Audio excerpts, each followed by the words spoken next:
আপনি এই চারটা যে লিখে দিলেন, মাননীয় সদস্য আপনি স্পিকারকে অ্যাড্রেস করে বলেন, আই এম সো সরি, ওদেরকে অ্যাড্রেস করবেন না। আসলে একটু আবেগ বিবেক দুইটার মিশ্রণ হয়ে যায় তো এটা ঝামেলা হয়ে যায় আর কি। স্বাভাবিক এই আবেগ যদি আমাদের মাননীয় স্বরাষ্ট্রমন্ত্রী শুধু আর একমাত্র বলেছে যে আবেগের জায়গা না, এতেই একদম ধ্বংস করে দিয়েছে বাংলাদেশের সোশ্যাল মিডিয়া যা আছে। তো আমি তো একটু আবেগ দেখাতেই পারি মাননীয় স্পিকার।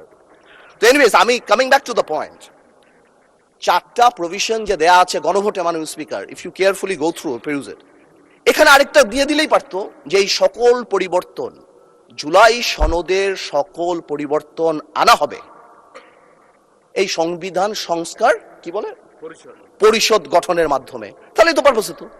তো সেটা আপনি করেন নাই। যখনই আপনি এটা ভোটে ফেলেন নাই, তার মানে there is option then I can overlook it and uphold the constitution of the country.